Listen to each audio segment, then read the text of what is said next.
Farm today. I wore this shirt saying my favorite jewels are med jewels, even though I now am growing over 15 varieties of dates in addition to med jewels. Med jewels are very popular nowadays. Let's go inside the Date Jungle and see what's going on inside there. John, you're standing in front of an amazing fig tree. Where are we right now? We're at Flying Disc Date Ranch, or Flying Disc Ranch here in Thermal, California. First time I've ever been here. Why did you choose this place? Because I've been buying the dates from Flying Disc for like probably like 20 years now, and I've always heard about this, like how to use, growing biodynamic without using crappy things like mini date farms, maybe using all these pesticides instead of none of that stuff here. You're also doing a lot of permaculture, a lot of different kinds of fruit trees like the fig. Absolutely, yeah, fig, pomegranates, grapefruit, citrus, and guavas interplanted along with all the dates. They really maximize use of dates all to cover their soil. Because that's actually very important. So just having dirt all around the whole, orchard. What's your favorite kind of date to get from them to eat? I like the bargies when they're wet, like when they're fresh, like fresh bargies, like just chewy, like syrup. They're so good. So inside the Amazon of dates that my man Robert here has planted, and Robert, you call your place the Flying Disc. Flying Disc Ranch. Flying Disc Ranch, and you bought this property, but you planted all the dates here, is that correct? We did everything. We put all the pipes in, we put all the trees in, we leveled it, of course, before we started. When did you first start? How many years ago? 1979 here. Wow. 1974 in the valley. So some of your palms are maybe almost 40 years old. The only ones that are these two big, tall, shaggy ones. Okay. Yeah, they're pretty large. Two males.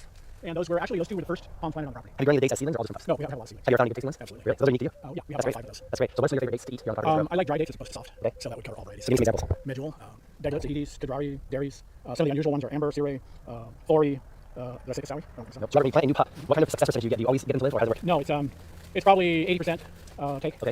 And you said your favorite months for planting a pot or taking a pot off a mom are April? Well, my favorite month would probably be May, but Okay. I'm too busy, so Okay. I actually do it in April. And right now, it looks like you just got done pollinating and tying all your clusters. Yes, we're in the process of thinning. And your Kadrawi's where they're being thinned right now. Kadrawi is not a south thinner. Okay. Some are south thinners like Deglet Nor, Oh, really? and Dairy are south thinners. Back in the day when they tried to figure out how to hybridize, that was what they wanted to put into the commercial varieties. Oh, the self-thinning. Wow, that's It's especially good with dairy. Dairy is one of the best sellers. And my dairy palm is fairly big, like the rest of the palms. Is that pretty consistent? With a lot of shoots. A lot of shoots, yeah. Yeah, that is. Okay.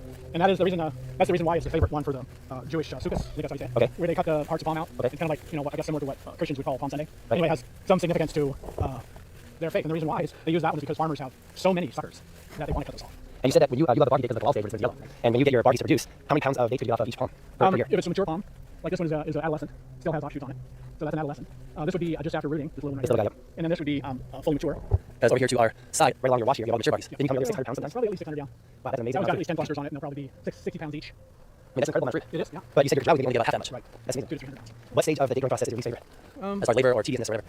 Well, I would probably say dethorning, just because it's Yeah. very martial arts. athletic, Sure. vigorous somewhat. Tie down is probably the most physical job, but it's a little bit different because you're not really swinging knives Right. or climbing, ultra skeletons through the ground. How many date palms do you have at your property here? Well, if you counted everything, probably 1,000. Wow. Producing, probably right now 450. And what was your mindset in 1979? What made you want to go into the date business back then? I started in 74. Okay. This property came available in 79.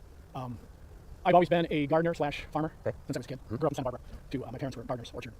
We had a lot of kids, a lot of brothers and sisters. So You're the more food they grew, you're one of how many? 7. Okay. Yeah. So the more food they grew, the cheaper the food bill. Sure. And we were surrounded by, we had Greek neighbor to the rear, and we had Germans and Scandinavians in the neighborhood, and they all had gardens, they all had orchards, grew grapes, olives, all that kind of stuff. So when did you first start growing dates yourself? 1974. How old were you?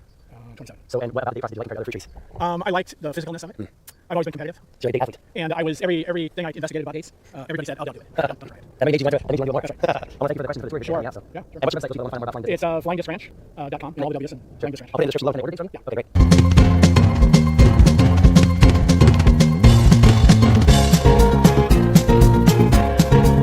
Let me ask you a question about the soil for dates. What is your opinion about what a new date pup needs for the soil and a mature date pup? What do you constantly have to add to it to keep it healthy and full of nutrients?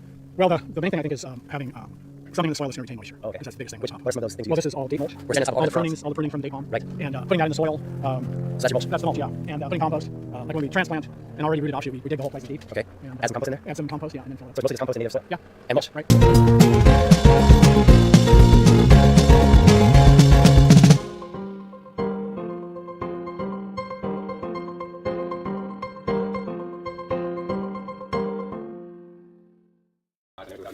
So this is Spike. Spike, you look so cute. Where's your face? You're about to fall asleep. Spike, you look so chill. Hey, Spike, you like eating dates? Do you? Yeah? You're a sweetheart. Huh. Good job, Spike.